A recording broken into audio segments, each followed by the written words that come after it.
어떤 목자님이 올해 표어인 성령의 선물을 받으리니까 참 마음에 안 든다 그래요. 이걸 세상적으로 바꾸면 어떤 환란이 와도 성령 충만하면 모든 것을 다 이길 수 있다기 때문에 여러 가지 고난이 예상되므로 이것을 잘 견디라는 말 같아서 마음에 안 든다는 나눔을 하셨는데, 이 설교 내용을 이해를 잘 하셨으니까 수준이 높다고 보여집니다. 인생이 100% 죄인이기에 갓난아이와 또 이제 아이가 있고 청년의 때 아비의 때를 살려면 늘 이 세상에 육신의 정욕 또 안목의 정욕 이 세계의 자랑에서 떠나야 하는 것들이 있기 때문에 그것이 고난 맞죠. 마음에 안 들어도 이게 복음이고 진리니까 어떻게 하겠어요. 그래서 오늘은 때마다 성령의 얼굴로 떠나야 하는 이 성령의 떠남에 대해서 생각을 해보겠습니다. 근데 성령이 떠나게 하신다면 첫째로 하나님은 어디나 계십니다. 1절에요. 대제사장이 이르되 이것이 사실이냐? 이것이 무엇이죠? 지난주일에 은혜와 권능과 지혜와 믿음과 성령이 충만한 스데반이 성경과 율법을 폐하려고 한 것이 사실이냐? 물었어요. 이 질문에 네라고 해도 안 되고 아니오라고도 해도 안 돼요. 네라고 하면은 듣기도 전에 다 잡아갈 거고, 아니오라고 하면은 거짓말 했잖아 할 거니까. 그래서 때에 따라서 이렇게 어떤 대답을 해야 될지 구원 때문에 머리가 팍팍 돌아가야 됩니다. 그런데 지혜의 영이만 스데반은 그래서 자기 얘기를 하지 아니하고 1절서부터 50절까지 구속사적으로 구약을 꿰었습니다. 그리고 51절에 이 목이 곧고 마음과 귀에 할례를 받지 못한 사람들아 항상 성령을 거스리는 도다, 이 말씀 이 경고 하나 하려고 50절까지 그들이 너무 잘 알고 있는 성경으로 전했어요. 항상 내 말이 설득력이 있으려면 이렇게 성경을 많이 알고 있어야 돼요. 성경을 알고 있어도 제대로 꿰은 다음에 내가 하고 싶은 얘기는 딱 한마디 하면 됩니다. 사도행전 7장 스데반의 설교는 너무 위대한 설교입니다. 전 세계에서 기독교를 가장 우월하게 높인 설교고 가장 명설교에 속합니다. 이 위대한 설교는 다른 게 아니라요, 예수님을 길러 놓고 구속사적으로 요점 정리를 잘한 설교예요. 1300페이지가 넘는 기나긴 구약을 50절에 요약을 했는데 정말 구속사의 핵심이라고 할 수 있습니다. 목사님은 맨날 똑같은 소리 하는 것 같다는 성도가 있죠. 맞습니다. 창세기부터 계시록까지 어떤 본문도 늘 똑같은 예수님 이야기를 했죠. 그런데 그 예수님 얘기가 안 들리니까 내 환경이 부해지거나 힘들어지거나로 변하면 다들 매너리즘에 빠지고 원망이 되니까 꼭 설교 탓을 하게 되는 것을 보게 됩니다. 성경이 예수 그리스도 얘기지 뭐 딴 얘기가 있겠습니까? 우리 큐티는 성경을 구속사적으로 읽는 것입니다. 2절에 스데반이 이르되 여러분 부형들이여 들으소서, 우리 조상 아브라함이 하란에 있기 전 메소포타미아에 있을 때에 영광의 하나님이 그에게 보여. 스데반은 형제의식을 가지고 이제 천사의 얼굴로 부형들이여라고 자기를 지금 죽이려는 사람들에게 높임말로 호칭을 했어요. 그리고 믿음의 조상 아브라함을 이제 설명해야 되겠는데 들어달라고 부탁을 했어요. 자, 누군가 교회와 담임 목사 비난을 하면 이런 식으로 겸손하게 칭하고 이런 태도로 하시나요? 요즘 비난이 늘었어요. 예전에 없던 일이죠. 이제 그 다음을 보시면 어떤 하나님인가요? 우리 조상 아브라함이 하란에 있기 전 메소포타미아에 있을 때에 보이신 영광의 하나님이라고 합니다. 하나님은 소돔 고모라 같은 그 갈대아 우르 메소포타미아에서 아브라함에게 그것도 영광의 하나님으로 이미 보이셨다는 것입니다. 하나님은 예루살렘 성전에만 있는 하나님이 아니고 또 이스라엘 그들만 사랑하는 것도 아니고, 그래서 아니라고 그들의 선민주의에 쐐기를 박았어요. 이 사람들이 아브라함도 민족주의 심볼로 존경을 하고 있겠지만은 그 아브라함 자체도 하나님이 아브라함 되게 하신 것이지 아브라함이 위대한 것이 아니었다는 사실을 지금 얘기하는 것입니다. 그러니까 시간과 공간을 초월해 어디도 계실 수 있는 하나님이고, 믿음의 몇 대선, 혈통 이런 걸 자랑할 수 없는 것이, 하나님은 누구에게도 영광의 하나님으로 보이실 수 있는 분이라는 거죠. 아프리카에 있는 친척을 위해 그래서 기도할 수도 있고, 지금 세상에 취해 있는 메소포타미아에서 학벌과 권력과 모든 것에 취해 있는 누구에게도 하나님은 영광의 하나님으로 보이실 수 있는 분이라는 것이에요. 모든 인류는 구원을 받던 안 받던 모두 하나님이 창조하셨고 사랑하십니다. 그래서 우리는 기도해야 되고 전도해야 합니다. 적용해 보세요. 정말 상상할 수 없는 곳에도 하나님이 계시는 것을 믿습니까? 그곳은 어디입니까? 상상할 수 없는, 사람도 아니야 라는 어떤 그곳, 저기는 내가 갈 수가 없어. 그 대단한 스펙을 가졌는데 어떻게 전도해? 그곳에도 하나님은, 영광의 하나님은 보이실 수 있습니다. 성령의 떠남 두 번째는 고향과 친척을 떠나라고 하십니다. 3절입니다. 이르시되 네 고향과 친척을 떠나 내가 네게 보일 땅으로 가라 하시니, 아브라함에게 나타나셔서 맨 처음에 주신 명령은 약속의 땅 가나안으로 가려면 첫째로 고향과 친척과, 창세기 12장에 보면은 아버지의 집도 같이 떠나라고 해요. 떠남이 없이는 약속의 땅으로 못 간다는 거예요. 한마디로 예수 믿으려면 고향과 친척과 아비 집을 떠나라는 거죠. 근데 이때 갈대아 우르 문명이 얼마나 대단했는지요. 제가 대형박물관 그 많은 가운데서 가서 이 우르를 봤어요. 정말 대단하더라고요. 근데 여기서 진짜 떠나기 진짜 어려웠겠다는 생각을 했습니다. 이 얘기를 다른 말로 적용하면 알코올 중독자 부모에게서도 못 떠나고, 완전주의자 부모에게서도 못 떠나는 게 우리예요. 돈이 많아도 의지하느라고 못 떠나고, 없어도 또 이제 무시하느라고 못 떠나고, 또 그래서 미워하느라고 다 못 떠나요. 부모가 들들 볶았으면 내가 자녀들을 들들 볶지 않으면 굉장히 불안합니다. 엄마가 들들 볶아서 내가 이렇게 됐다고 착각을 합니다. 내가 지금 뭔가 사회적으로 뭔가 되었다고 생각하면 결국은 엄마가 옳은 거 아니었나, 엄마를 미워하면서 그대로 담는 겁니다. 이렇게 떠나야 할 고향과 친척이 있는데 부모에 대해서 객관적으로 보기가 참 어렵습니다.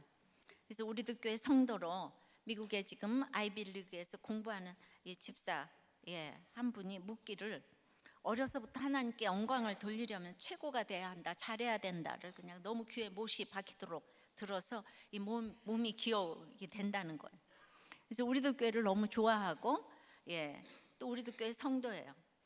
그러니까 같이 믿지만 부모와 소통이 잘 안 되면서도 자기도 부모처럼 최고가 되어야 한다는 강박이 끊임없이 있다는 거예요. 그래서 우리들 교회를 왔어도 그것이 변하지 않아서 힘이 들다고 해요. 그래서 자기 아이들에게는 어려서부터 이 구속사적인 가치관을 넣어주고 싶어서 거기서 공부했지만 우리들 교회 오고 싶어서, 아이들 때문에 오고 싶어서 귀국을 하고 싶다. 어찌 생각하시는가요? 또 타라 웨스트 오버의 배움의 발견이라는 책에서 이 몰몬교 근본주의자로 종말론을 믿었던 아버지는 공교육은 아이들을 하나님에게서 멀어지게 하려는 정부의 음모라면서 자식을 학교에 보내지 않았고, 병원에 가거나 이 양약을 먹는 건 하나님을 배신하고 정죄를 파는 일이라고 여겼고, 여자가 있어야 할 곳은 부엌이고, 가학 성향이 있는 둘째 오빠는 동생을 상습 폭행을 했고, 화장을 한다고 창녀라고 불렀고, 순종하지 않는다며 변기를 머리에 쳐박았다는 거예요. 고아가 아닌데도 이 소녀는 생일이 언제인지 몰라요. 부모는 7자녀 중 아래에 4세 출생신고를 하지 않았고 아이들 나이조차 정확히 기억하지 못했답니다. 이것이 미국 아이다호주 산골 얘기예요.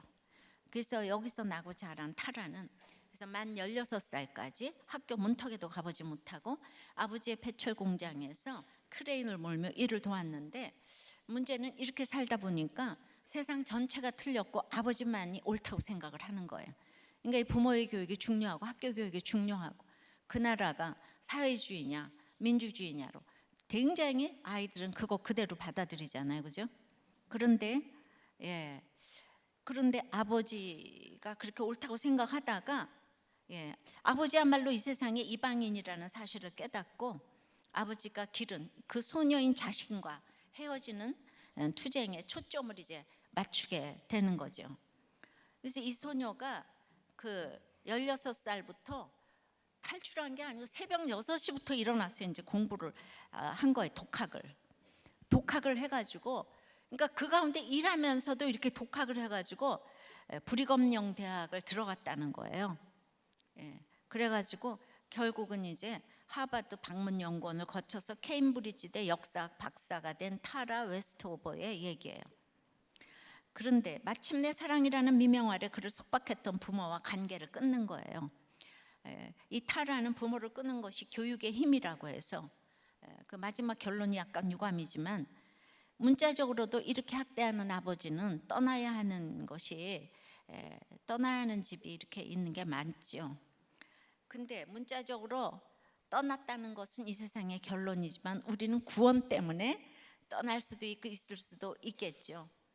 그런데 우리의 가치관은 이런 아버지를 무조건 나쁘다고 하잖아요. 근데 결과적으로 이 아버지 때문에 이 타라가 박사가 되고 책도 쓰고 영향을 끼치는 여성 교육자가 되었잖아요. 그래서 제가 이게 지금 정치 얘기를 하는 게 아니죠. 예수 잘 믿는 부모와 같이 동력자가 돼서 걸어가는 것 외에는 우리가 얼마나 부모를 떠나야 하는지 모릅니다. 부모가 천국에 갈 수 있게 하기 위해서 객관적으로 봐야 돼요. 잘못된 효도 때문에 부모도 죽고 나도 죽는 경우가 얼마나 많은지 모릅니다. 온 집안에서 밤낮 혼자서 효도하면서 온 집안의 분란을 일으키는 자녀도 있죠. 그 효도의 개념이 엄마에게 떡 한 개 더 갖다 주고 그러는 게 아니라 언제나 가정에는 질서가 있고 위아래가 있는 것인데 그 질서를 잘 일으켜 가는 데서 자기 위치를 잘 지키는 것이 그것이 효도지. 둘째가 첫째보다 잘 산다고 돈 더 많이 갖다 주면서 가정의 분란을 일으키는 게 효가 아니라는 것이에요. 부모에게 효도하는 건 모든 가족이 잘 사는 거 아니겠어요?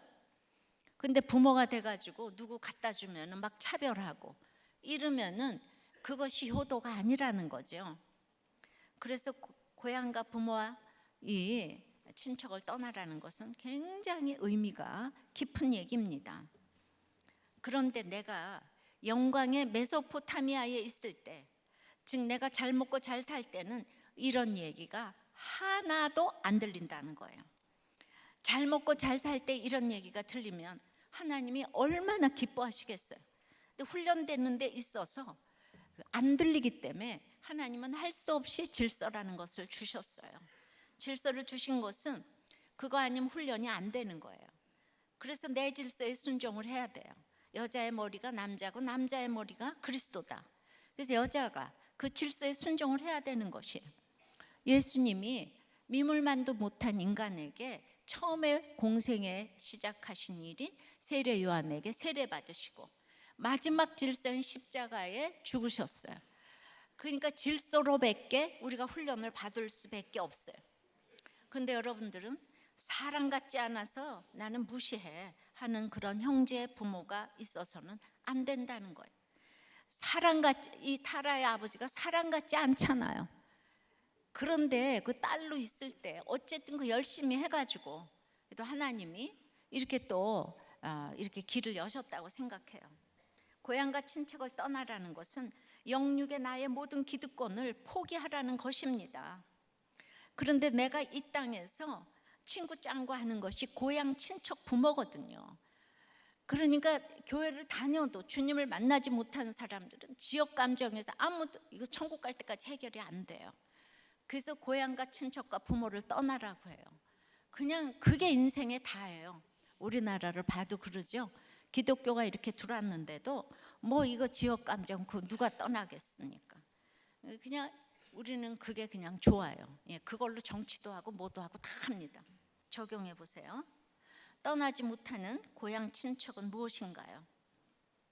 너무 좋아하는 식구, 너무 무시하는 식구 중에 무엇입니까?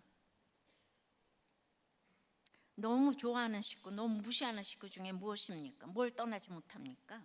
성령의 떠남 세 번째는 아비가 죽음에 떠납니다. 아비가 죽음에 떠납니다. 4절이에요. 아브라함이 갈대아 사람의 땅을 떠나 하란에 거하다가 그의 아버지가 죽음에 하나님이 그를 거기서 너희 지금 사는 이 땅으로 옮기셨느니라. 처음에는 사실 아브라함이 부모를 못 떠나서 아버지하고 같이 가자고 했어요. 가나안 땅에. 처음에는 아버지가 같이 떠나줬어요. 그게 너무 고마운데 그 아브라함의 아버지 데라의 아들, 그러니까 아브라함의 동생이죠, 하란이라는 아들이 있었는데 일찍 죽었거든요. 그런데 같은 이름인 하란에 도착을 한 거예요. 그래서 거하다 보니까 아버지가 너무 좋아하는 거예요. 하란에 있는 거를. 떠나자는 말을 못 하는 거예요. 왜냐? 아니, 이 전부 다 고향 친척 다 버리고 떠나준 것만도 감사한데 지금 이렇게 아버지가 동생까지 죽어서 슬퍼하다가 지금 너무 좋아하시는 이렇게 목적지까지 어떻게 더 가자고 할까? 그래서 맨날 망설하다가 그만 거기서 떠나지 못하고 아버지가 죽어버렸어요. 그래서 그 아버지의 이름이 데라예요. 연기한다는 뜻이에요. 결국 이 아버지는요, 못 떠난 것이 동생 생각해서가 아니라 월신을 섬기고 있는 아주 우상장사, 우상숭배자예요. 결국 이 우상을 섬기기 때문에 아브라함의 진로를 방해하고 연기한 아버지죠. 그러니까 맨 처음부터 떠났어야 하는데 이 우상 장수 그냥 아버지하고 같이 가려고 하다 보니까 늦었어요. 그러니까 부모를 객관적으로 봐야 된다는 얘기가 여기서 나오는 거죠. 그런데 나하고 같이 떠나줬는데 뭐 이런 인간적인 생각이 계속 있으니까 결국 하나님이 데라를 죽이지 않으면 아브라함이 떠날 수가 없는 거예요. 내가 떠나지 못하니까 아버지를 죽인 거예요. 내가 빨리 떠나면 아버지도 안 죽었을 텐데 내가 떠나지 못해 죽이는 아버지 데라가 누구입니까? 구속사로 안 보면 이 너무 이상한 내가 설교를 지금 하는 거예요. 그러니까 아브라함이 맨 처음부터 이거 잘 떠난 거예요. 믿음으로 아브라함이 갈대아우르를 떠나서 갔다고 우리 어렸을 때부터 들었죠. 믿음으로요 갈 바를 알지 못하고 믿음으로요 떠났다. 그런 거 아니잖아요. 그러니까 연기하다가 명령은 받았는데 택한 사람은요 늘 믿음 때문에 갈등하잖아요. 아브라함이 주님 만난 게 그러면 언제냐? 이때냐? 애굽에서 기근당할 때냐? 사라가 누이라고 거짓말을 했을 때냐? 아니면은 이삭을 바칠 때냐? 이스마엘이 떠났을 때냐? 아브라함이 주님을 만난 건 언제일까요? 여러분, 여러 번 만남이 있는 거예요. 떠나면서 만남이 있는 거예요. 택한 사람의 특징은 맨날 뒤에서 뭐가 잡아당기는 거예요. 그 성령 충만은 갈등 충만이에요. 떠나야 하는데, 잘 믿어야 하는데, 그러다 사건이 오면 미리 들은 말씀이 있어서 딱 깨닫는 거예요. 아, 내가 떠나지 못해서 아버지가 죽었군. 아버지가 죽고 나면 딱 깨닫는 거예요. 친척도 버리고 가라고 했는데 아브라함이 롯을 데리고 갔잖아요. 그래서 내가 인생이 고달프네. 롯 때문에 죽을 뻔했잖아요, 그죠? 우리가 이렇게 떠나지를 못해요. 그래서 일평생 떠남이 계속되는 겁니다.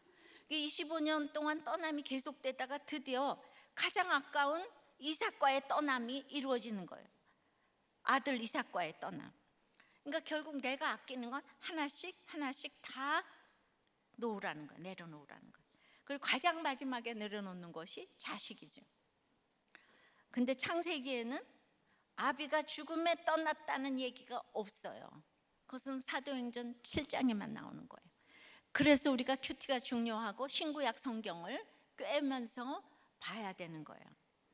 그리고 여기서 중요한 거는 옮기셨느니라 그랬지요. 내가 떠난 게 아니잖아요. 성경을 보면 구속사는 내가 하는 것이 아무것도 없습니다.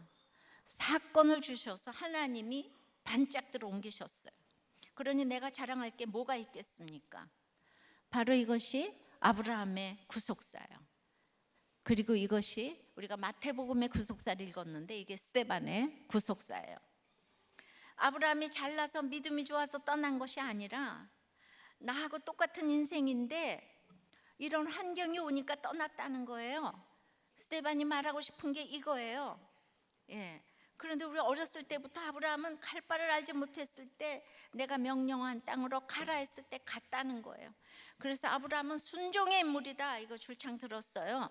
그럼 우리는 왜 나는 순종 못할까 해도 그냥 문을 나서는 순간 그건 그러니까 위대한 아브라함이나 떠나고 나는 또 난 거지 뭐. 우리 성품으로 떠나는 게 얼마나 가겠습니까? 그러니까 아브라함이 너무 위대하다고 하니까 우리 순종이 안 돼요. 그것은 위대한 율법으로 보는 성경이고 우리는 성경을 평범한 사람들이 적용할 수 있게 구속사적으로 봐야 하는 거죠. 그래야 우리의 삶에 변화가 오는 것입니다. 성경은 위대한 사람들의 얘기가 아니에요. 불교 경전, 유교 경전을 보면 너무 위대한 얘기만 있잖아요. 근데 성경이 위대한 것은 잘못이 그대로 다 나와 있어요. 시아버지와 며느리가 동침하고 딸과 아버지가 간음한 것 이런 게 다 나와 있어서 성경처럼 위대한 책은 없다는 것입니다. 이게 구속사예요.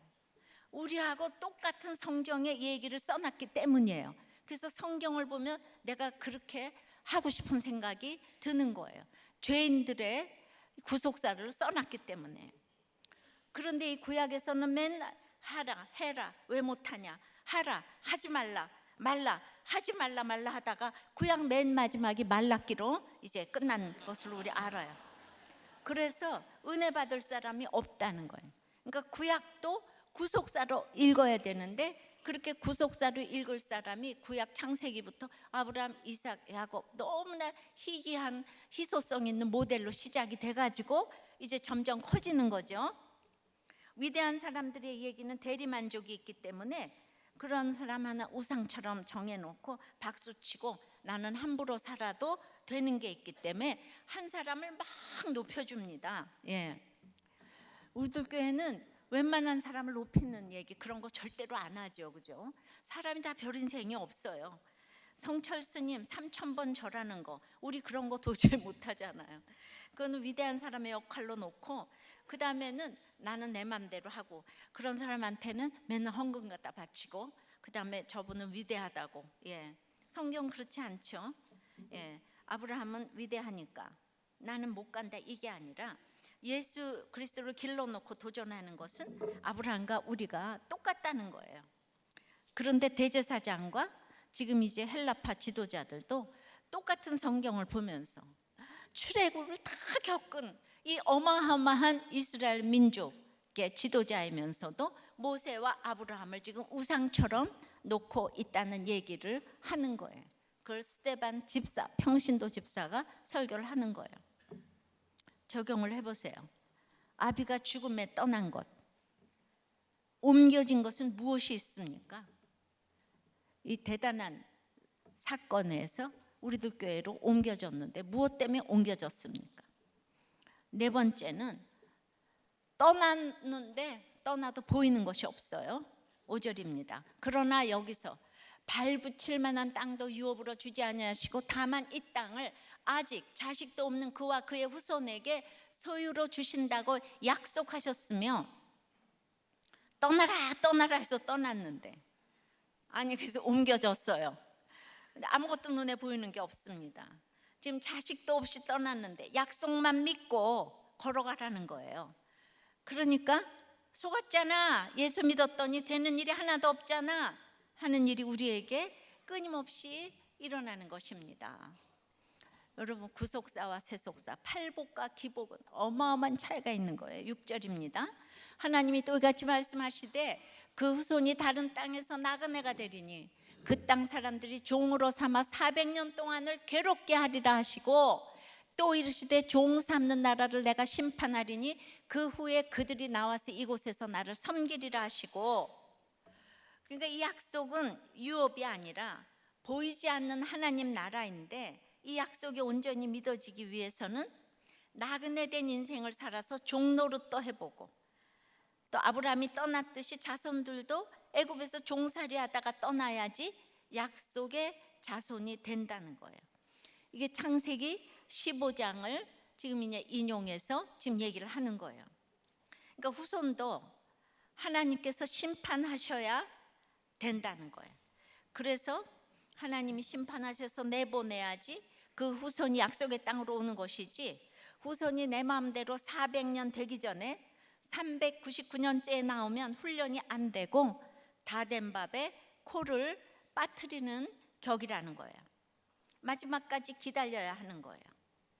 7절까지는 아브라함이 메소포타미아 갈대아 우르에서 고향 친척 떠나서 여기까지 왔는데, 여기 와서 네가 원하는 약속의 자손도 너와 마찬가지로 또 애굽으로 떠나서, 즉 옮겨져서 종살이 한 다음에 그들이 괴롭게 한 후에 내가 그 애굽을 심판한 후에 400년 후에 나와야 네 후손도 약속의 땅에 오는 것이지, 네 자손이라고 해서 가만히 있어도 약속의 자손이 되는 게 아니라는 거예요. 이 얘기는 뭘 얘기하냐 하면, 자, 아브라함이 아들 부르짖고 떠났어요. 가나안 땅으로. 아들 달라고, 아들 달. 우리 다 그렇게 해서 교회 와요. 돈 없다고, 우리 아들 고쳐달라고. 아들을 부르짖다가 그 약속의 자손을 바라는 마음으로 옮겨줘야 하는 거예요. 영적 자식을 바라는 마음으로. 그러니까 이스마엘을 줬는데 영적 자식 아니었잖아. 아들이 7을 줬는데 아브라함에게 영적 자식이 하나도 없어. 25년 만에 영적 자식 하나 겨우 얻었어요. 그러니까 내가 아들 하다가 결국은 이타적으로 바뀌어야 되는 거예요.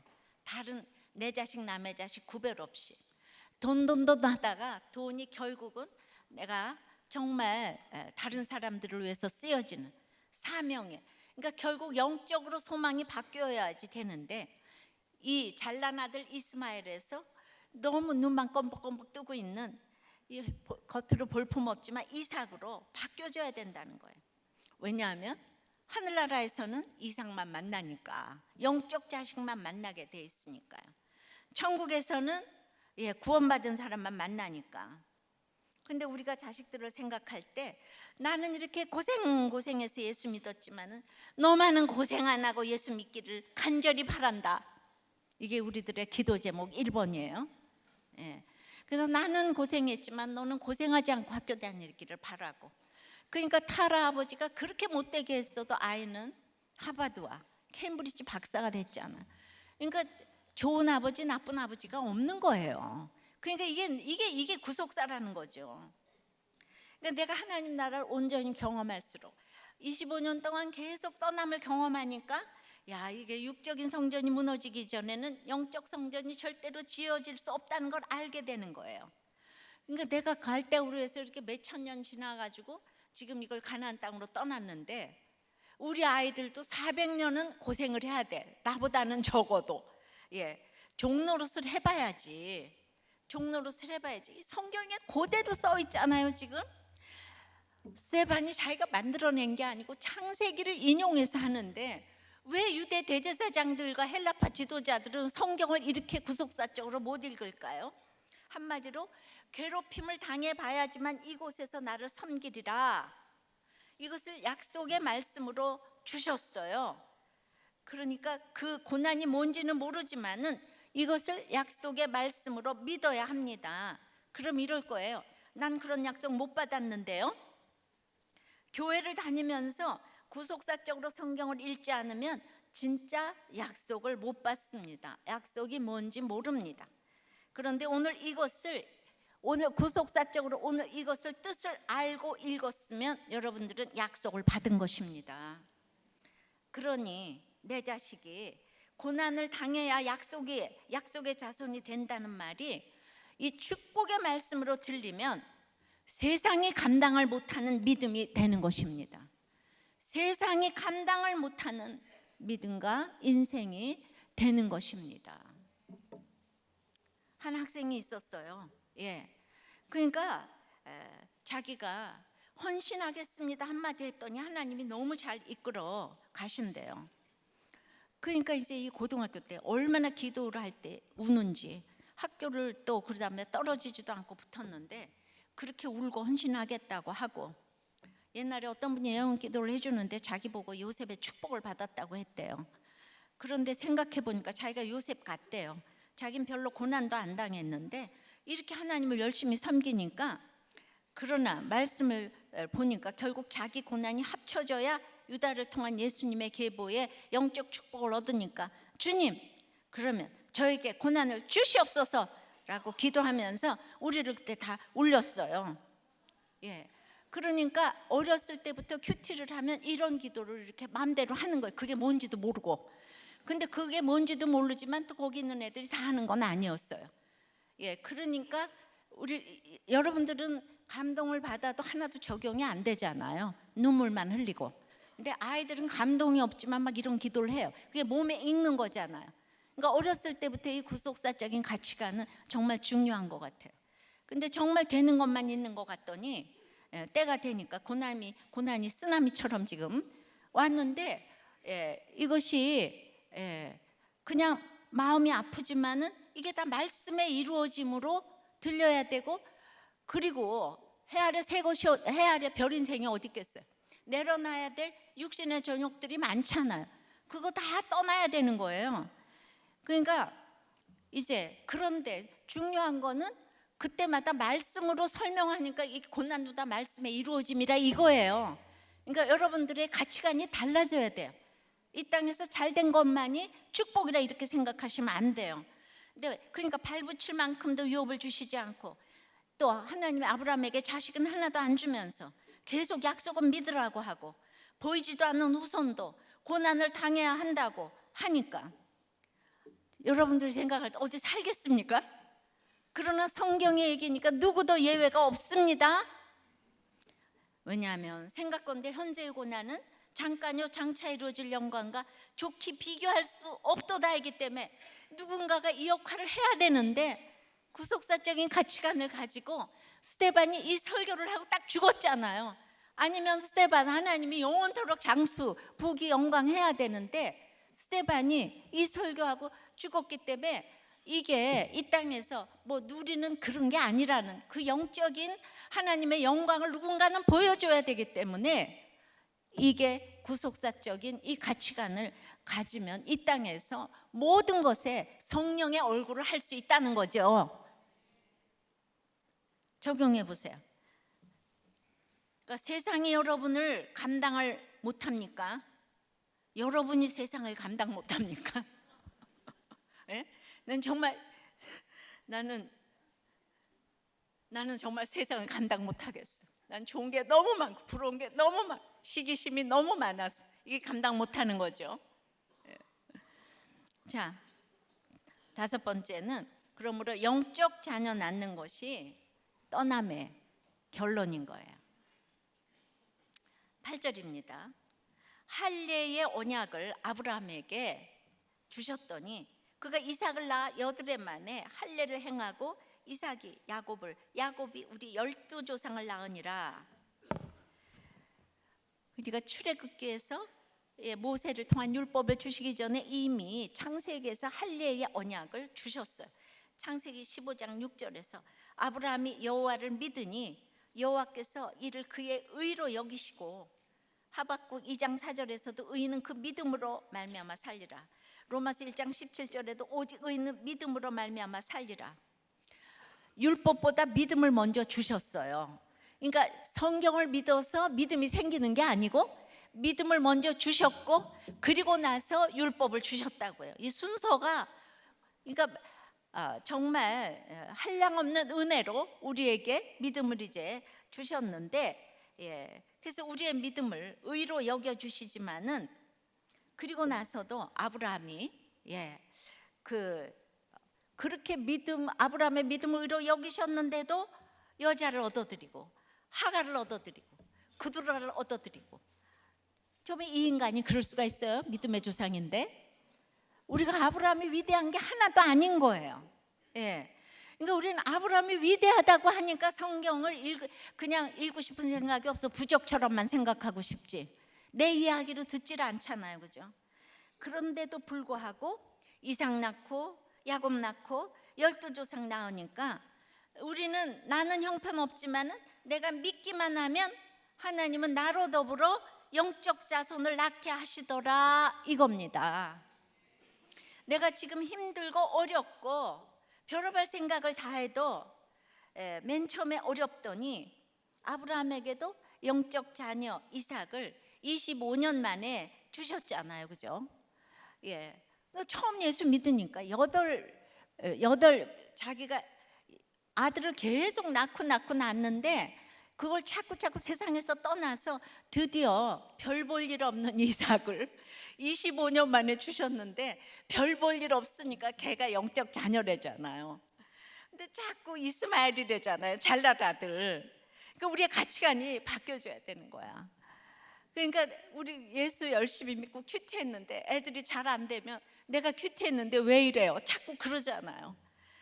그러니까 이런 큐티를 하다 보니까 하나님은 저에게 안 되는 거를 많이 겪게 해주셔서 하나님 자체가 상급인 거, 이거를 보여주고 가는 그 역할을 진짜 믿음이 있는 성도라면 해야 된다는 거예요.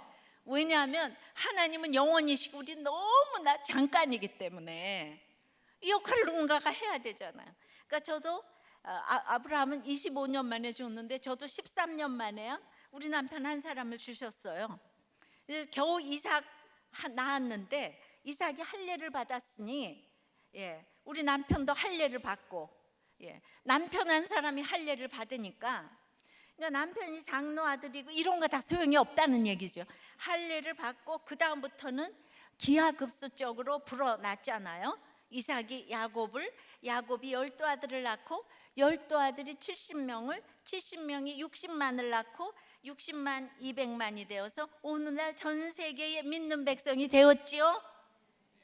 최초가 너무 힘들지만은 최초의 아들 하나 낳으려고 떠남이 있어야 되는 거예요. 보이지 않는 가운데 약속을 믿고 걸어가야 하고, 그러면서 이 고난의 말씀을 축복의 말씀으로 듣는 훈련이 되고, 그런 다음에 보니까 내가 너무나 계집종이고 형편없는 인생인데도 불구하고 영적 자식을 어느 날 마구마구 낳고 있더라, 이 말이에요. 한 사람을 낳을 수 있는 사람은 10,000명을 낳을 수가 있어요. 한 사람을 못 낳는 사람은 2사람을 낳을 수가 없어요. 한 사람을 낳는 게 여러분 인생의 목표가 돼야 돼요. 한 사람, 아브라함이 이삭 하나 낳고 가가지고 이렇게 된 것처럼, 그러니까 저는 제가 영적 자식을 낳고 있는데 정말 생각해 보면 얼마나 송구스럽냐고요. 내가 얼마나 계집종에 불과해서 걸레질이나 하다가 목사가 됐는데 어떻게 이렇게 전도를 할 수 있게 하시는지 상상이 안 되는 거예요. 그냥 저는 하루가 금 같은 날인 거예요. 제가 가면 다 예수를 믿는 거예요. 집회를 가기만 하면 예수 믿게 하시는 거예요. 가기만 하면 성경을 읽게 하는 거예요. 그러니까 내 하루하루가 기가 막혀서 내가 진짜 이게 있을 수가 없는 거예요. 힘들지가 않은 거예요. 생명을 살려내니까. 저는 아침부터 오늘도 3부 설교하고 목자 모임 들어가고 저녁에 운영위원회까지 10시 11시까지 해요. 힘이 안 들어요. 믿어지세요? 그러니까 이게 영적인 일을 하니까, 생명을 살리니까 이게 일이 되고 돈하고 연결되면 하겠습니까? 그런데 하루하루가 기가 막히니까, 그러니까 내가 힘들다 소리를 진짜 안 해요. 우리 부목사님들한테 물어보세요. 부목사님들이 맨날 힘들다 그래요. 그래서 그냥 진짜 저 이렇게 사명이 있잖아요. 이 사명이 무서운 거예요. 그래서 이제 이렇게 여러분들이 힘들다 하면은 한 사람도 못 나서 그래요. 지금 생명을 낳아본 일이 없어서 뭐든지 힘들다 이러는 거예요. 8절까지가 아브라함의 구속사입니다. 여기까지만 읽어도 성경 전체의 맥락이 다 들어온 거예요. 여기다 살을 붙인 게 신구약 66권인 거예요. 성경 어디를 봐도 이렇게 쓰여졌어요. 메소포타미아에서 우리를 불러내고, 계속 이 순서를 한번 가서 다시 여러분 들어보세요. 창세기부터 계시록까지 예외가 없습니다. 창세기의 구속사는 16절까지인데 내가 구속사의 인생을 잘 살아가도록 성령께서 때마다 잘 떠나게 해주실 줄을 믿습니다. 적용해 보세요. 여러분은 잘난 아들인 육적 이스마엘을 아직도 너무 사모합니까? 눈만 껌뻑껌뻑거리고 있는 영적인 이삭을 사모합니까? 예.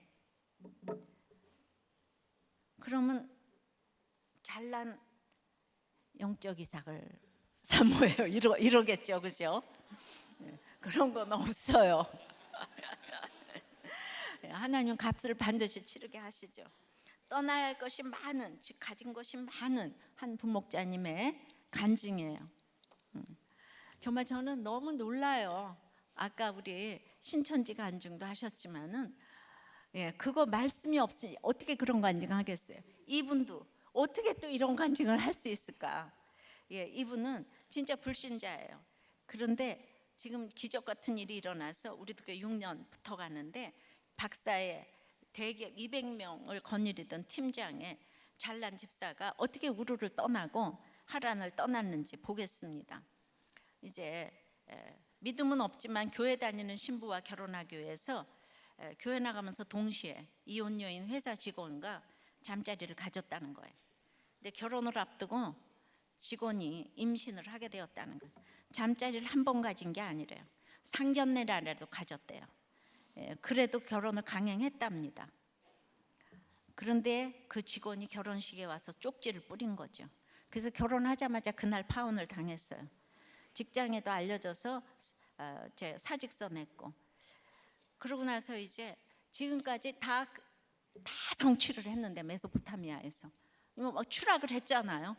그래서 매일 자살하는 꿈을 꾸니까 메소포타미아 같은 완전 불신인 이분에게 영광의 하나님이 보이셔서 글쎄 그 파혼한 신부가 우리들 교회를 소개를 했대요. 자기는 안 오면서. 그냥 백수가 되어 공고한 이때에 다른 사람들의 나눔이 너무 듣기 힘들었지만 갈 데도 없고 말할 데가 없어서 이제 여기 나왔다는 거예요.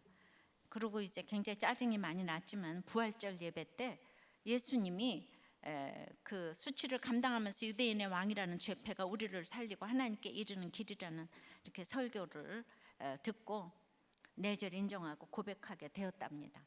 그래서 양육받고 목장도 섬기고 있을 때 더 좋은 조건의 회사에 또 다시 다니게 되었답니다. 그래서 이분이 이제 1년 동안 와서 각종 양육을 다 받고, 그리고 이제 자기 신앙으로 감사하며 11조를 시작을 했답니다. 1년 만에 부목자도 되고 수요예배, 주일예배 양육 다 받고 다녔는데 다시 또 안정이 되고 마음이 편해지니까 마시지 않던 술을 또 다시 마시게 되었어요. 되었다며 없어요.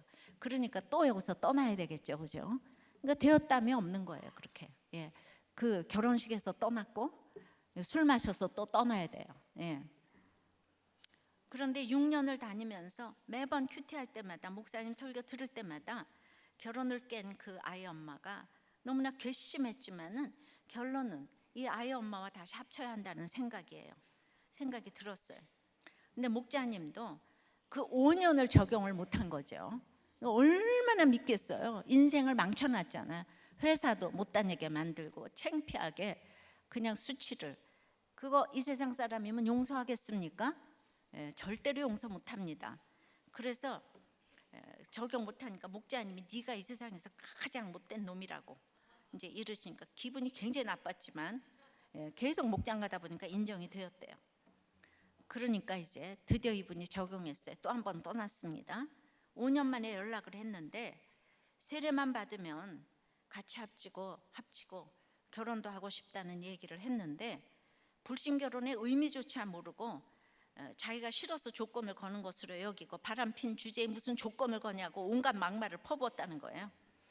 어떻게 해서 교회 처음 데리고 왔는데 설교는 관심이 없고 목사들은 돈만 밝힌다면서 나한테 절대 교회를 오지 않겠다고 애가 있는 앞에서 욕설을 퍼붓고, 그래서 딸 귀를 막고 가만히 있었습니다. 아니 먼저 믿은 사람이 참고 견뎌야 한다고 해서 참았는데 너무 참기 힘들었습니다.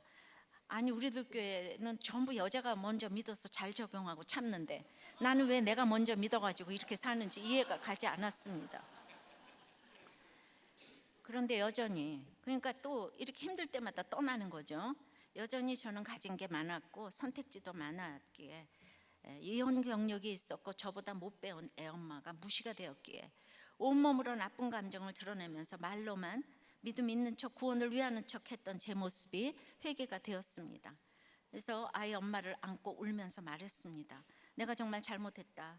내가 아직 너무 음란하고 이기적이라 내려놓지도 못했기에 예배가 없으면 난 못 살 것 같고 내가 교회라는 조건을 거는 것이 아니라 내가 정말로 사랑해서 내가 느낀 회개라는 최고의 감정을 같이 느끼고 싶다고 했습니다. 딸에게 내가 정말로 주고 싶은 게 신앙과 공동체라고 했습니다. 제가 이렇게 낮아지니 더 이상 저한테 막말을 하지 않습니다. 조금이나마 저의 마음이 전달된 것 같고 교회가 자기 마음대로 안 되니까 조금만 기다려 달라고 합니다. 그래서 이제 요즘은 교회 가자고 하면 주여 우리 오빠가 주보다 저를 더 사랑하게 해주세요. 아멘 하고 기도하고 꼭 팔찌 교육받고 세례 받겠다고 해서 기다리는 중입니다. 아이랑도 요즘엔 많이 가까워졌습니다. 목장에 붙어만 있어도 회복된다는 거, 고난이 축복이다라는 목사님 말이 정말 인정이 됩니다. 하나님이 아비가 죽음에 떠난 사건이 이 음란의 사건이었고요. 결혼식장의 쪽지 사건으로 지금의 우리들 교회로 반짝 옮기셨어요. 1년 만에 양육받고 부목자까지 되셨으니 성령께서 세상을 떠나게 하신 건 맞습니다. 그런데 우리들 교회 모태신앙도 있고 우리들 교회 16년 다녀도 아직 양육도 안 받고 목장도 안 나가시는 메소포타미아 신자들이 꽤 여러 되십니다. 그러니까 값을 치르지 않으면, 쫑살이 하지 않으면 절대로 못 온다는 거죠. 잘난 이스마엘이 아니라 부족한 이삭을 찾아서 아이를 찾고 아이 엄마를 찾아서 결혼하려는 적용이 바로 이 세상에서 떠나는 성령의 떠남이라고 생각을 합니다. 아브라함처럼 그 집안의 일대로서 믿는 사람 아무도 없는데 앞으로도 떠나야 할 사건이 굉장히 많이 있을 거예요. 성령의 떠남으로 때마다 인내하시면서 잘 떠나시기를 바랍니다. 여러분, 이게 이분이 말도 안 되는 적용을 한 거잖아요. 바로 우리가 예수 믿는다는 게 이런 거 아니겠습니까? 내가 예수를 아무리 믿어도 저 일본의 메소포타미아 같은 일본에도 영광의 하나님이 하실 수 있기 때문에 믿는 우리가 품자고 한 얘기가 이게 정치 얘기가 아닌 거잖아. 근데 우리는 네 남편도 참으라 그러면 네가 살아봤냐고 이러고 지금. 그러니까 옛날 같으면 저의 얘기를 복음으로 100번 들었는데 요즘에는 이게 안 들리는 분들이 많이 계신 것 같아요. 말씀을 이해되시죠?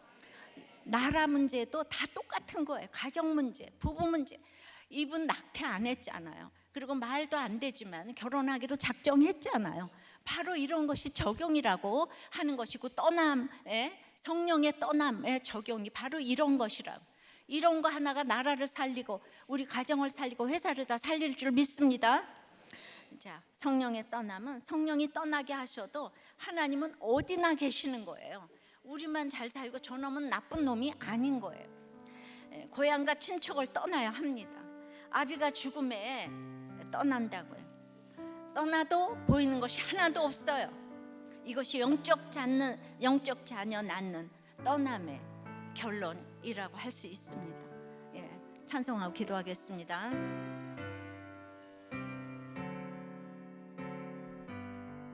저 멀리 배는 나의 지원소 오 거룩한 곳 아버지지 내 사모하는 집에 가고자 한 방을 세웠네 저 망망한 바다 위에 이 몸이 상할지라도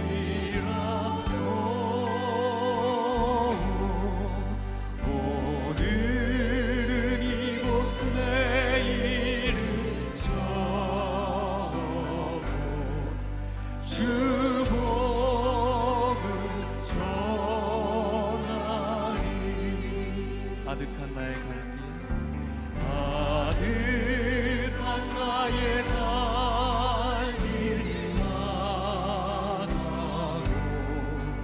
저 동산에서 편히 쉴 때 내 고생은 내 고생하는 모르니 주께서 아시리 주께서 아시리 인들이나 인들이나 사막에 이 몸이 고날지라도 이 몸이 고날지라도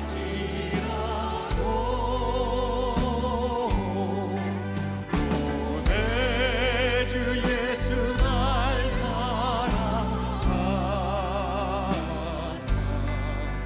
날 지켜주시리 빈들이나 사막에서 빈들이나 사막에서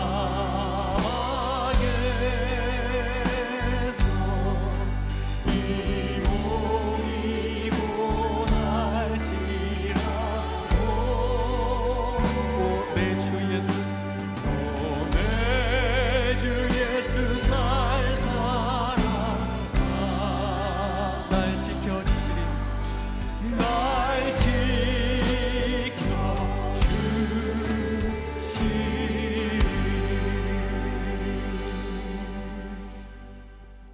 상상할 수 없는 어둠의 터널에도 하나님이 임재하시는 거 좀 믿게 해달라 기도하시고, 사랑 같지 않다고 무시하는 식구들이 있다면 거기서 떠나게 해달라고, 또 너무 좋아서 하나님보다 위에 있는 식구들도 떠나게 해달라고, 내가 너무 못 떠나니까 아비가 죽어서 옮겨진 것에 순종하게 해달라고, 그래서 세상이 감당 못하는 믿음이 되게 해달라고. 왜냐하면 세상이 너무 잠깐이거든요. 잘난 이스마엘, 육적인 이스마엘보다 영적 이삭을 낳게 해달라고 다 같이 주님 부르고 기도합니다. 아버지 하나님, 스데반의 구속사를 이렇게 읽게 하시니 감사합니다. 그리고 이제 스데반이 이 말했던 것을 아무도 듣지 않아서 천사의 얼굴로 죽은 스데반을 생각하면서 정말 주님이 너무나도 안타까우셨을 것 같은 생각을 하며,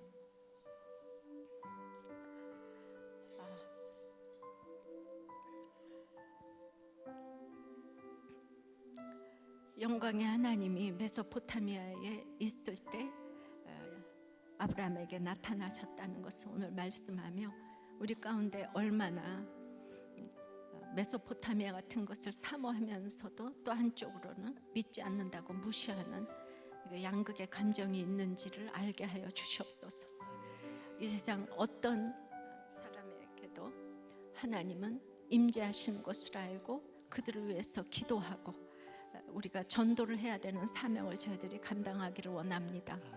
그러기 위해서 아브라함을 이제 발붙일 만큼도 위협을 주지 아니하시고, 또 못 떠나니까 이제 아비가 죽음에 이렇게 떠나게 하시고 옮기시고, 끝없는 떠남을 통하여서 아버지 하나님 우리에게 성령 충만과 이 땅의 모든 것을 내려놓게 하시는데, 주님 참으로 고향 친척 아비 집을 떠나라고 하지만 우리가 가족을 객관적으로 보기가 참 너무나도 어렵습니다.